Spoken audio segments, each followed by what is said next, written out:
I love it.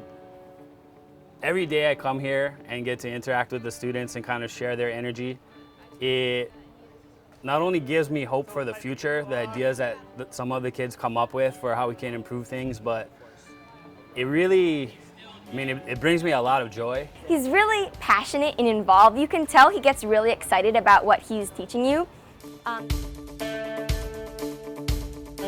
Teaching is a long tradition in my family, starting with my great-grandma, who moved to Hawaii in 1921. She got recruited to teach in the territory from Illinois. The key ingredient for a good history teacher to engage students is to be a good storyteller. And so the way that I've always kind of designed my classes is to make it really kind of exciting and engaging.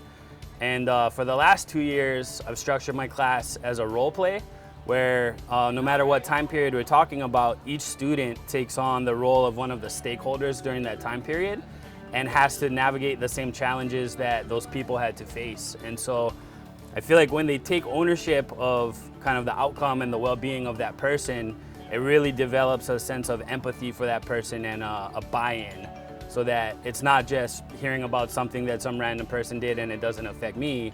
They really feel it. Last year I had some kids crying in class because of things that happened to their character or their stakeholders. I think I get more out of it because I'm more excited to be there than more so me being like, I just have to read and talk to others and like write notes. He loves to make us experience what the people in history experienced. So we do a role play instead of just doing something like just open up textbooks and stare at a page, fall asleep. It's really fun.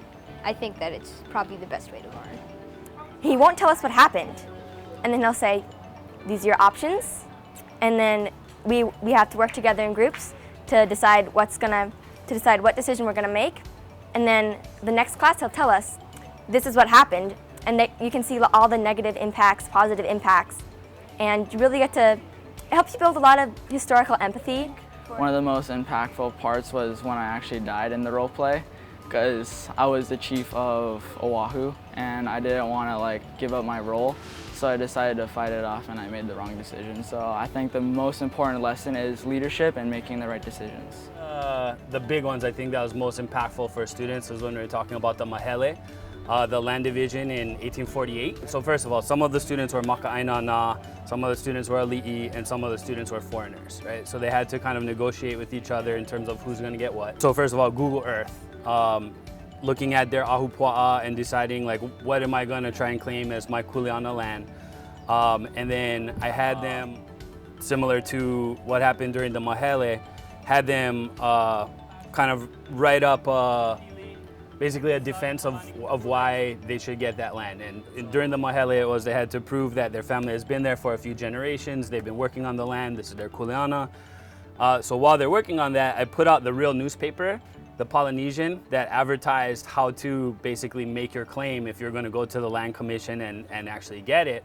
And it was only ever advertised in one newspaper, an English language newspaper called the Polynesian. And a lot of people never saw that, right? So a lot of people never had the opportunity to claim their kuleana land. And so I put the newspaper out, but I didn't tell them, oh, the instructions are in there. And so only a couple kids read the newspaper and found the instructions.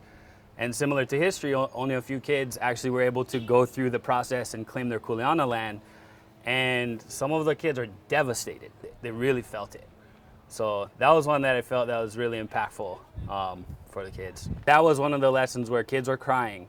And I thought, I told them, okay, this is just imaginary, right? Imagine this is the land that your family has been living on for generations, taking care of it.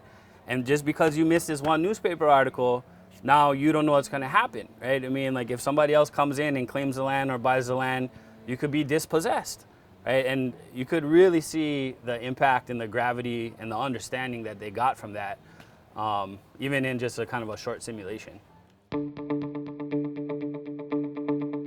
So, obviously Hawaii is facing major teacher shortages, and it's been that way for a long time, right? So the cost of living has so far surpassed the salary that it's really hard to make a living as a teacher. And that's why so many of my colleagues have been leaving. If we say that we value education, I think we really need to figure out a way to incentivize, first of all, local people becoming teachers, not recruiting teachers from the mainland so much, but also, give them the ability to stay here and make a living and build a life. What happened during Kamehameha's invasion of Oahu? And then here's the important question. If you are on Oahu, did you fight? Okay, I'm going to give you the opportunity to decide this for yourself. So my biggest hope for students overall is that we are able to help them find what they're passionate about and pursue that in life. Giving them that kind of support and guidance to find, what do I really care about? What am I passionate about? What do I love to do? And then help them figure out a way to make a life out of that, I think is maybe the highest calling of